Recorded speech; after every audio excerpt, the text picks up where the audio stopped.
Welcome back, students. Before continuing the chapter, I would like to give you some information regarding the syllabus of economics. This year, CBSE has reduced the syllabus of economics, and so we will have to study only 3 chapters. The 4th chapter, which is food security in India, has been removed from the syllabus. इस साल आप लोगों को सिर्फ 3 ही chapter पढ़ना है economics में. जो 4th चैप्टर है उसको हटा दिया गया है.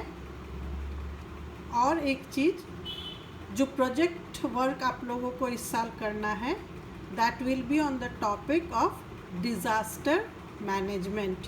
डिज़ास्टर मैनेजमेंट के ऊपर आप लोगों को प्रोजेक्ट वर्क तैयार किया जाना है.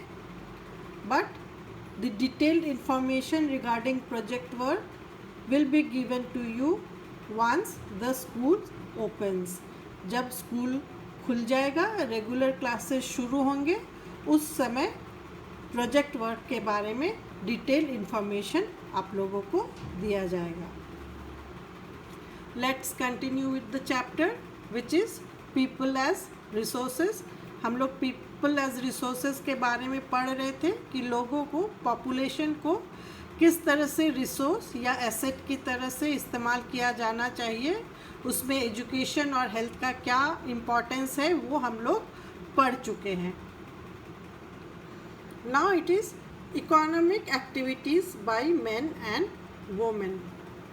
Like Vilas and Sakal, people have been engaged in various activities which add value to the national income are called economic activities or market activities. Last day हम लोगों ने स्टोरी पढ़ा था विलास और सकल के बारे में. इसी तरह से बाकी लोग भी अलग अलग तरह के एक्टिविटीज़ में एंगेज रहते हैं. उस तरह के एक्टिविटीज़ जो नेशनल इकोनॉमी को बढ़ाता है या नेशनल इकोनॉमी के वैल्यू को इंक्रीज़ करता है, उन एक्टिविटीज़ को कहा जाता है इकोनॉमिक एक्टिविटीज़ और मार्केट एक्टिविटीज़. इकोनॉमिक एक्टिविटीज़ को 3 सेक्टर्स में डिवाइड किया जाता है, यानी कि लोग 3 अलग अलग कैटेगरी के सेक्टर्स में काम कर सकते हैं. क्या क्या है वो? First is primary sectors. All activities which harvest और extract natural products from the earth और natural resources are classified in this category. उस तरह का काम जो नेचुरल रिसोर्सेज को निकालने का या नेचुरल रिसोर्सेज को यूटिलाइज करके किया जाता है, वो प्राइमरी सेक्टर के एक्टिविटी कहलाते हैं.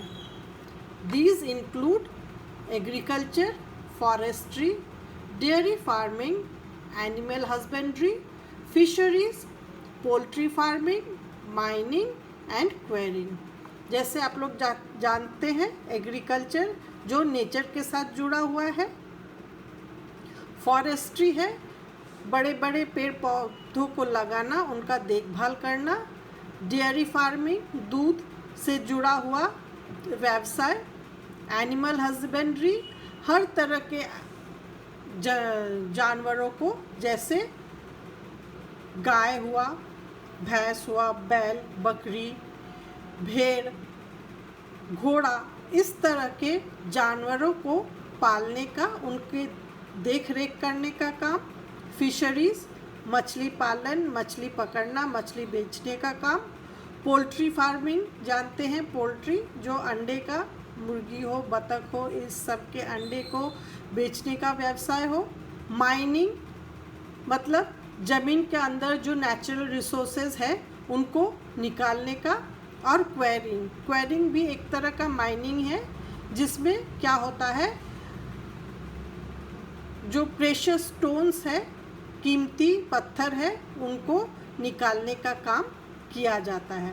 तो ये जितने भी एक्टिविटीज़ यहाँ पे हम लोगों ने पढ़ा, जितने भी अलग अलग क्षेत्र के बारे में पढ़ा वो सभी नेचर से या नेचुरल रिसोर्सेज से रिलेटेड है। तो इन सभी क्षेत्र में जो काम करते हैं वो प्राइमरी सेक्टर के अंदर आते हैं।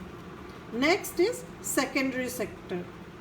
Using products resulting from activities in the primary sector for manufacturing of finished goods are classified in this category. All manufacturing process and construction activities are included in the secondary sector.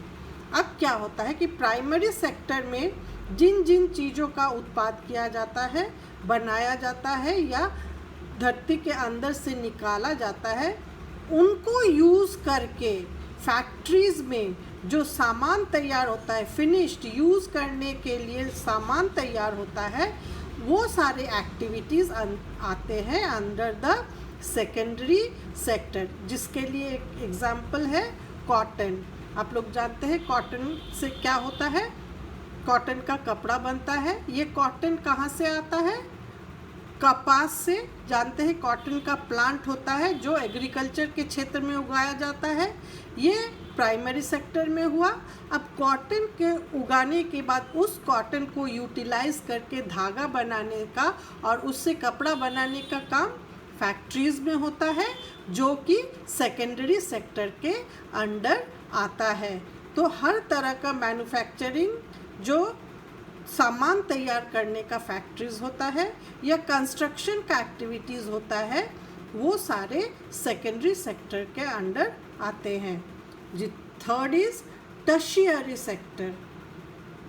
This word TERTIARY is pronounced as tertiary.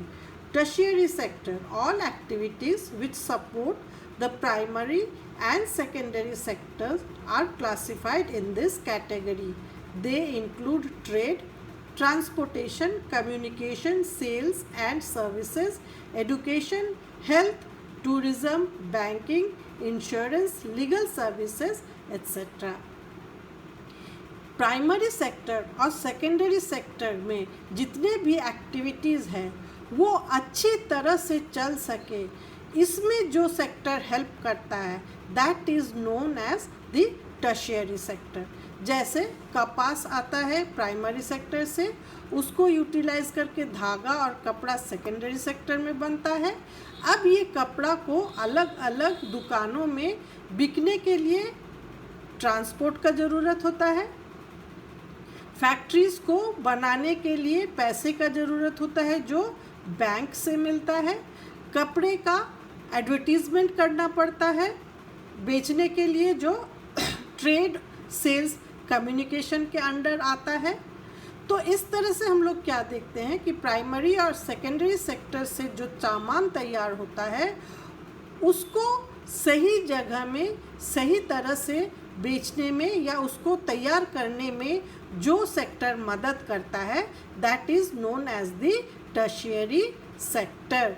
लोगों के पास education होगा तो वो अच्छी तरह से इन दोनों कामों को कर सकेंगे, लोगों का हेल्थ अच्छा होगा तो लोगों में काम करने का क्षमता ज़्यादा होगा। तो इस तरह से टर्शियरी सेक्टर जो है वो प्राइमरी और सेकेंडरी सेक्टर को सही तरह से चलाने में मदद करता है। So these are the three sectors, primary sector, secondary sector and tertiary sector. अब इकोनॉमिक एक्टिविटीज़ का दो पार्ट्स होता है। First is market activities. These activities involve remuneration to the person who performs an activity for pay or profit. For example, production of goods or services including government services. अब ऐसा activity, ऐसा काम जिसको करने के बदले में लोगों को रेम्यूनरेशन या पैसा मिलता है एज सैलरी या फिर प्रॉफिट में हिस्सा, तो उन एक्टिविटीज़ को मार्केट एक्टिविटीज़ कहते हैं। जैसे जो लोग फैक्ट्रीज़ में काम करते हैं, जो गवर्नमेंट ऑफिसेज में बैठ के अपनी सेवाएं प्रदान करते हैं, इन सभी लोगों को क्या होता है, पैसा मिलता है, सैलरी मिलती है। तो ये सारे एक्टिविटीज़ जिसके बदले में पैसा मिलता है, इनकम मिलता है, that is known as market activities. Second is non-market activities. These activities are not paid, as production of these activities is for self-consumption or self-use or other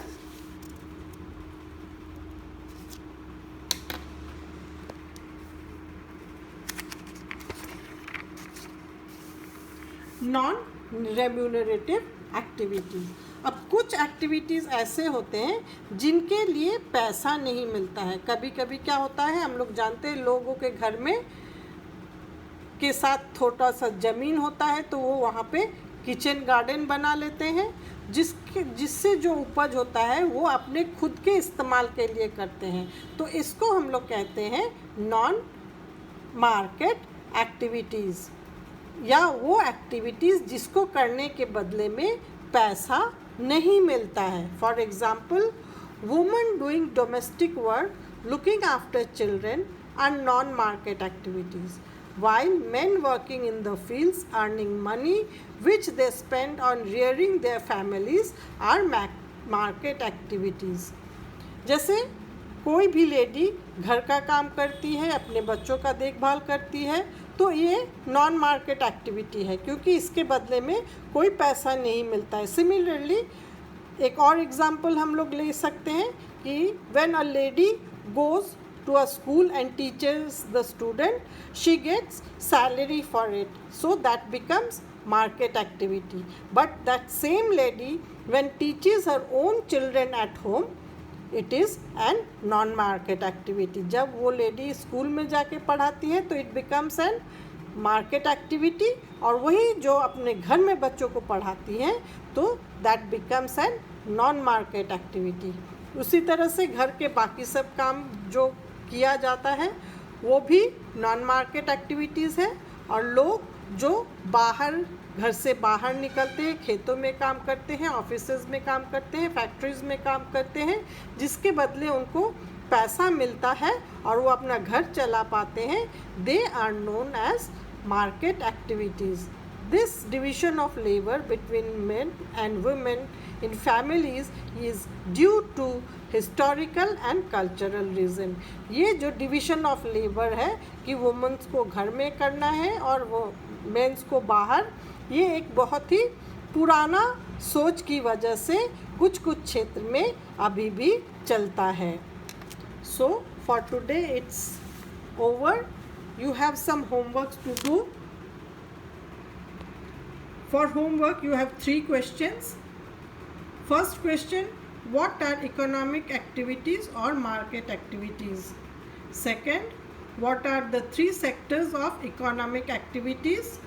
And third is, differentiate between market activities and non-market activities. Do the homework properly.